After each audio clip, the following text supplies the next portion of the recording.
Прямой эфир, телеканал Якутия-24. Вы смотрите программу «Итоги дня», в студии Влад Давыдов. Добрый вечер. Смотрите сегодня. Порядок надо навести. Республиканские власти взяли под контроль ситуацию с чистотой на улицах и дворах в Якутске. Служба 112 в Якутске и Жатае запустили систему вызова экстренных служб по единому номеру телефона. Как работает система? Профессионалы в неженском деле, рабочие будни девушки-инспектора ДПС в Нернгри. Главное от всего сердца, какие подарки подбирают мужчины Алдана в преддверии женского праздника. Цветы на расхват накануне праздника и в день 8 марта. Горячая пора у флористов. Сюжет из Ленска.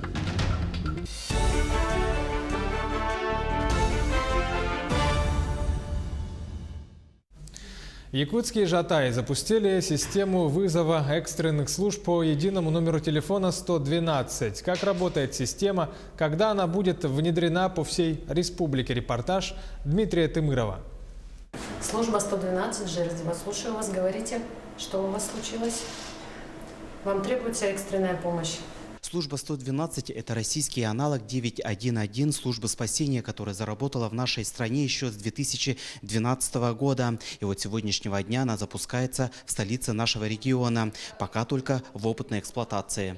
Сегодня здесь работает 16 сотрудников. Это начальник отдела, инженеры, диспетчеры и 9 операторов. В будущем штат будет расширяться. Они работают посменно в 5 смен. Каждая смена состоит из 2-3 операторов. Они были обучены в Центре обучения при МЧС России по Республике Саха-Якутия, получили соответствующее удостоверение оператора службы 112. С момента тестового запуска системы 112 в Якутске было обработано более 10 тысяч звонков. Из них от абонентов стационарных телефонов поступило 485. Остальные поступили от абонентов сотовой связи МТС. Как отмечают операторы, в день они обрабатывают более 280 звонков. Вначале, конечно, было волнительно работать. Это стрессовая работа, нет таких хороших вызовов. Все вызова там, помогите мне, спасите меня, у нас что-то случилось. С официальным стартом службы 112 количество звонков увеличится, потому что теперь звонить на номер 112 можно с любого телефона и оператора сотовой связи. Мы уже оснащены экстренные оперативные службы, оснащены службы 01, 02, 03, 04, службы газа, службы антитеррора, полиции. Оснащены уже рабочие места необходимым оборудованием и программным обеспечением. Это в среднем позволит на 30% быстрее проводить те или иные экстренные работы нашим службам. И, конечно же, позволит в конечном итоге спасать больше человеческих жизней. Особенно в условиях пожара, в условиях чрезвычайных ситуаций, когда дорога каждая минута. Внедрение этой системы очень важно. Уже до конца этого года служба 112 в регионе начнет работать на всей территории республики. Сейчас идут работы для присоединения районов Якутии к единой службе спасения. Дмитрий Тымыров, Владимир Павлов, Якутск. Истребитель Су-27 дежурных сил по ПВО перехватил над Балтикой разведывательный самолет Соединенных Штатов. Об этом сообщили в пресс-службе Минобороны России. Истребитель, уточнили в министерстве, подошел к американскому самолету на безопасное расстояние и идентифицировал его как самолет-разведчик РС-135. После удаления самолета США от границы Су-27 вернулся на базу. Сообщается, что в последнее время активность зарубежных самолетов-разведчиков у российских границ увеличилась. Особенно заметна деятельность американских летательных аппаратов. Всего за минувший год подразделения радиотехнических войск российских ВКС обнаружили и сопроводили более 980 тысяч летательных аппаратов, из которых более 1000 самолеты-разведчики. Дежурные силы приводились в готовность номер 1 свыше 4000 раз. К другим темам республиканские власти взяли под контроль ситуацию с чистотой в Якутске. Министр ЖКХ и энергетики Дмитрий Садовников провел экстренное совещание с городскими службами, надзорными органами и региональным оператором по вывозу мусора в центральной зоне и попросил держать ситуацию в столице республики на должном контроле. Он сказал, что обстановка сейчас неудовлетворительная. Несвоевременно очищают улицы города от снега, льда, и в некоторых районах имеются проблемы с вывозом мусора. Сегодня та ситуация, которая творится в столице республики, нас как профильного министерства не может вызывать тревогу. И тревогу аналогично вызывает и руководство республики. И, естественно, мы не можем стоять на стороне. Сегодня мы созвали для того, чтобы, как говорится, здесь объявить об этом, чтобы население знало. И мы уже, как говорится, хотим, чтобы было усиление в этом направлении, в частности, в столице республики. И совместно с городской администрацией будем наводить порядок на территории городского округа города Якутск. По этой же теме накануне журналистам предложили рейд по сан-точкам, удостовериться, что мусорного коллапса в Якутске нет. Региональный оператор якутской экосети в лице гендиректора Дениса Тона спокоен. Да, был усиленный режим, начиная с 1 марта, но отнюдь не аврально. В штатном режиме своими силами они справились с преувеличенной, по мнению рекоператора, проблемой, которая напрямую исходит от некоторых перевозчиков, которые хотели получить за свои услуги в завышенном объеме. Все сан-точки, которые объехали журналисты, завалов мусора не обнаружили в центре, на Гемеине, на Сайсарах. На линиях города работает почти 30 мусоровозов. Старались не допустить перенакопления, точек. Я думаю, у нас это удалось. Есть, конечно, отдельные случаи, но в целом, в общем и целом, отходы из города вывозятся, на мой взгляд, неплохо. Кризисных явлений нет. Ежедневно у нас на маршрутах находится от 25 до 30 мусоровозов. Еще порядка 15 машин занимается перевозкой крупногабаритных отходов. Мы за неделю, по сути дела, купили 8 новых машин, новых мусоровозов. И планируем приобретать в дальнейшем технику. То есть мы выравниваем то положение, которое у нас образовалось. Все-таки реформа есть реформа. Изменения всегда идут трудно. Я прошу понять это наших горожан. Но в общем и целом я считаю, что мусорного коллапса нет. И вывоз отходов производится в целом удовлетворительно. Ну а Госкомитет по ценовой политике республики по согласованию с компанией «Водоканал» принял решение с 1 июля этого года отменить тарифы на прием сточных вод на сливной станции в Якутске. Насколько эта мера сократит число несанкционированных сливов в черте города, как решить эту проблему в целом и почему городской коллектор не справляется с объемами загрязнения, в теме разбиралась наш корреспондент Ульяна Шагина. Поселок геологов. Жители этого дома по адресу Билибина, 28 несколько лет подряд задыхаются от зловония. Все дело в том, что позади их дома на небольшом пустыре у водоема находится канализационный люк, который облюбовали водители фекалок. Окна не могли открывать. Запах стоял на весь поселок. Водители вместо того, чтобы доехать до официальной сливной станции, предпочитают выливать нечистоты в канализационные люки или того хуже, близлежащие водоемы. В связи с чем городской канализационный коллектор, который находится в ведении водоканала, просто-напросто не справляется с объемами загрязнений. В последние 2 года уже проблема стала очень серьезной. Причина кроется не только в износе труб, размыве грунтов из-за активной застройки южной части города. Свою лепту в загрязнение канала вносят и ассенизаторские машины, которые в погоне за выгодой не хотят ездить на городскую сливную станцию и сливают отходы в канализационные колодцы. В связи с чем в компании началась серьезная работа по борьбе с нарушителями. Мы, обратились в органы внутренних дел с тем, чтобы они начали, во-первых, контролировать, преследовать и возбудили уголовные дела. Сегодня штраф за слив в неположенном месте составляет 1000 рублей. Низкая административная ответственность также усугубляет ситуацию. Здесь надо будет выходить законодательной инициативой на федеральный уровень с тем, чтобы штрафы были высокие, чтобы они начинались от не менее 50 000 рублей на физическое лицо и более 100 000 рублей на юридическое лицо. Городское предприятие «Водоканал» является монополистом на прием и переработку жидких бытовых отходов. И единственный в столице пункт приема, принадлежащий компании, находится по улице 50 лет Советской армии в районе Гресса. Станция рассчитана на 10 тысяч кубов в сутки. Компания «Водоканал» озабочена тем, что объем слива фекальных машин очень маленький. Частникам невыгодно ездить сюда и оплачивать за каждый слив. Именно поэтому участились случаи несанкционированных сливов в неположенных местах. Ассоциация водителей ассенизаторских машин пытается бороться с этой проблемой. Стоимость рейса машины 2000 для предприятий и частного сектора. А сливная станция 780 рублей. Сливная станция, которая забирает практически 80% от этих 2000. Одно из решений – это открытие альтернативных сливных станций. Между тем, проблема пока решена только отменой тарифов за прием сточных вод на сливной станции. На это не гарантирует, что все водители поедут сливаться на станцию. Здесь нужна консолидированная работа всех участников процесса. И без строительства дополнительной станции ее не решить. Ведь в первую очередь от запаха и нечистот страдает местное население. Ульяна Шагина, Григорий Охлопков, Якутск.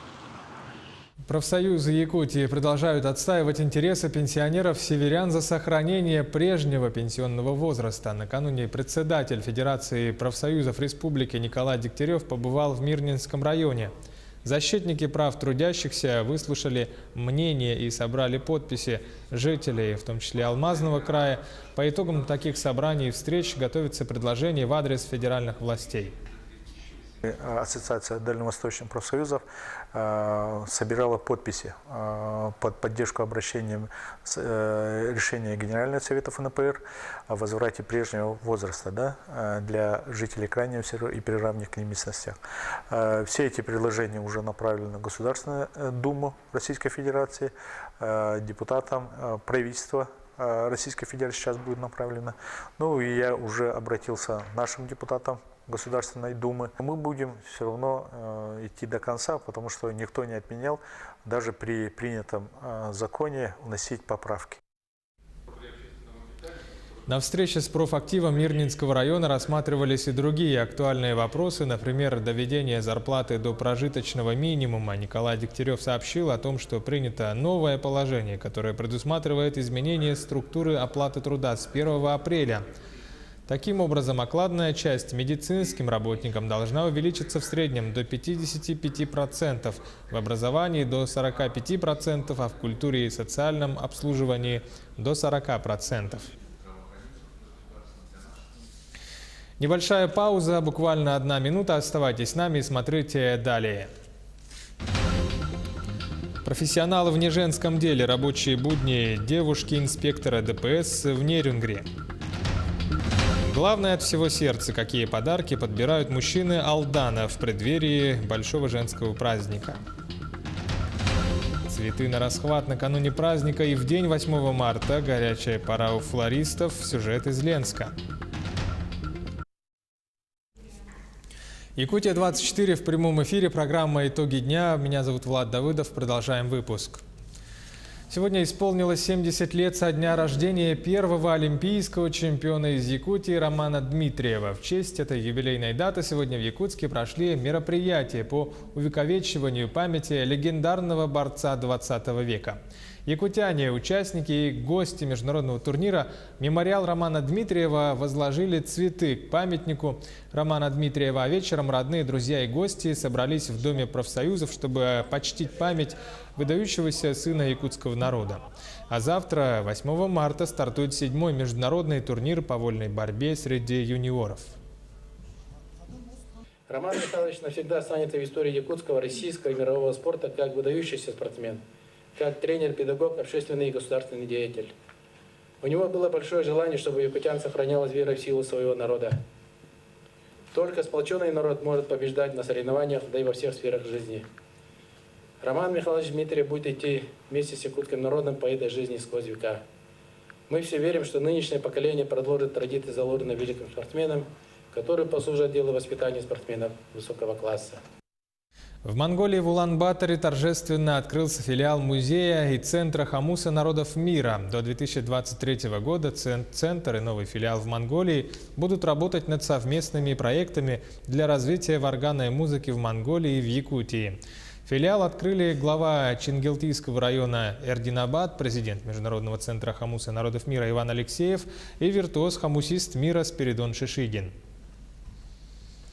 И в рамках открытия нашего филиала, 14-го филиала в городе Улан-Батор, проводился конкурс хамусистов среди школьников города Улан-Батор по 3 номинациям. Это первая номинация ансамбли, вторая номинация солисты и третья очень интересная номинация это руководители вместе со своими учениками.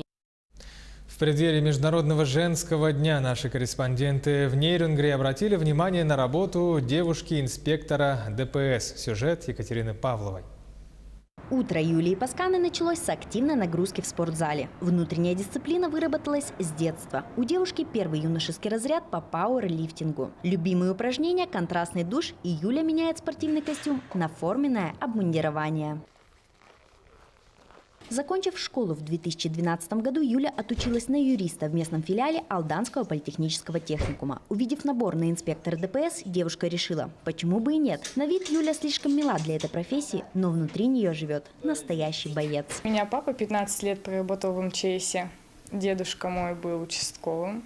Вот, наверное, мама говорит, что я пошла по их стопам. В ГИБДД Юля служит меньше 2 лет. Начинать было непросто, но трудолюбие, целеустремленность и поддержка коллег помогли преодолеть первые трудности. Все помогают, коллектив очень такой доброжелательный, хороший. Мне очень нравится в ГАИ работать. Как бы тут сложно там порой бы не было, все равно мне нравится эта работа. В истории Нерюнгринского района Юлия не первый инспектор ДПС. В прошлые годы женщины успешно контролировали местные дороги. Работа на дороге, она связана с определенным риском или с определенным навыком, с определенным владением, да, что человек что-то должен иметь. Ну, естественно, эта работа не женская, скажем так, не женская, потому что и сила нужна, и сноровка, и бегать, и где-то, может быть, резким словом надо что-то сказать, чтобы водитель тебя понял. Вот. Это одна сторона медали. С другой стороны, женщина всегда олицетворяет какое-то примирение, и при ней, естественно, посторонние вещи не всем охота делать. И все же на дороге на Юлию реагируют с удивлением. Какой красивый инспектор! Не каждый сотрудник с полосатым жезлом слышит в свой адрес такие слова. А младший лейтенант Юлия Пасканая практически каждый день. Но поблажек таким комплиментчикам Юля не дает. Если нарушил, отвечай по закону. Приходится иметь дело и с грубиянами, но чаще водители приветливы. Такая тяжелая работа, но думаю, все же они справляются. У нас девчонки молодцы. Также человек обучался, также получил свою профессию и звание. Я думаю, знает она про все. Естественно, из солидарности я отношусь к ним хорошо. Очень положительно, девочки. С наступающим праздником вас. Кто-то скажет, что не женское это дело погоны на плечах носить. Но именно эти женщины, выбравшие для себя далеко не женскую профессию, найдут множество аргументов в опровержение этих слов. Женщины в полиции ничуть не уступают мужчинам в профессионализме, выдержке и самоотдаче. И при этом они остаются настоящими женщинами, достойными любви, восхищения и уважения. Екатерина Павлова, Захар Головин, Нерюнгри. А наши корреспонденты в Алдане наблюдали за тем, какие подарки подбирают и выбирают мужчины в преддверии женского праздника, рассказывает Татьяна Вахнина. На пороге весны мужчины стоят перед проблемой выбора подарков любимым женщинам. Мужья, братья и сыновья с энтузиазмом скупают духи и косметику, цветы и сувениры, посуду и бытовую технику. Купить подарок не проблема. Главное – определиться, что дарить. Впрочем, у многих составляющая часть подарка для любимой традиционна. Цветы, и коробку шоколада там еще. Подарок – это цветы, весенний подарок. Цветы – это предвестник того, что в скором времени все распустится, будет все в цвету. Примечательно, что в выборе подарка для любимых мужчинам чужды скупость и стремление сэкономить. Самое сложное – определиться с выбором. А на исполнение задуманного представителям сильного пола денег не жаль. Здесь не стоимость подарка, а здесь главное от души, от чувств. Вот это самое главное. Лучший подарок для женщины – это своими руками делать. Поделки всякие. А чего ожидают в свой праздник представительницы прекрасной половины? У девушек несколько иной взгляд на то, какой подарок лучший. Для большинства стоимость подарка второстепенна. Главное, чтобы он стал приятным сюрпризом. Я думаю, наверное, классический подарок для женщины – это, естественно, букет цветов. Но можно и разнообразить. Каждая женщина, наверное, хочет получить что-то особенное, но главное, чтобы это был подарок от чистого сердца. Ну, цветы, конечно же, цветов много не бывает. Большинство женщин даже в праздничный день остаются хозяйками и матерями семейств. И они убеждены, подарок должен быть практичным. Посуда, мебель, бытовая техника, польза домашней утвари бесспорна. Но я считаю, что каждому свое, потому что если человек любит готовить, так ему, конечно, будет приятно получить, например, какую-нибудь технику для кухни. А кому-то, наоборот, например, не нравится готовить, для него лучше цветы. Мнение большинства представительниц прекрасного пола совпадает. По большому счету, неважно, что будет в праздничной упаковке. Главное – любовь, внимание и забота. А в идеале, чтобы мужчины помнили об этом не один день в году, а постоянно. Татьяна Вахнина, Сергей Шипачев, Александр Лукин, Алдан. Сеть магазинов «Италика» в честь 8 марта проводит акцию. С 7 по 9 марта всем покупателям предоставляется скидка в размере 50% на всю женскую коллекцию «Осень-зима». Это обувь, одежда, сумки, аксессуары. В магазине «Италика» премиум товары только из Италии. Выгодное предложение распространяется на все филиалы сети «Италика». Мужчины, которые желают сделать подарок 8 марта своим дорогим женщинам, могут обратиться за покупками в магазины по адресам Пояркова 17 и 21 и Ленина 17. Качество у нас отличное, все из натуральных материалов. У нас представлены такие марки, как Фурла, Макс Мара, Качинелли, Майкл Корс, Геокс, Кельвин Кляйн также и другие бренды. Мы рады каждому клиенту, мы вам подберем размер, одежду, подскажем все. Накануне праздника и в день 8 марта горячая пора у флористов. Цветы везде на расхват. Сюжет Анны Кожевниковой. Чем ближе Международный женский день, тем менее привередливыми становятся клиенты цветочных салонов и бутиков. Сметают все. К 8 марта продавцы уверены, холодильники будут пусты. А пока здесь работа кипит полным ходом. Среди горделивых гортензий и хризантем, величественных роз, завораживающих взгляд ирисов, расположились и такие экзотические цветы, как анимоны, гиацинты, ранункулюсы. Их еще называют цветами невест. Но в ходу сегодня отнюдь не экзотика. Тюльпаны – одни из самых распространенных весенних цветов. Они свидетели истории человечества и даже виновники многих драм. Свою популярность тюльпаны приобрели в конце XVI века после разведения в Голландии, а в середине XVII века цветы стали настолько дорогими, что стоимость редкой луковицы была равноценна телеге пшена или сена. Сегодня букет из тюльпанов пользуется популярностью к Международному женскому дню. Самый большой заказ у сотрудников этого цветочного салона как раз 74 тюльпана. В этот праздник по популярности они не уступают даже розам. Ну а когда же радовать любимых женщин, если не 8 марта? Вот ищу подарки, хожу.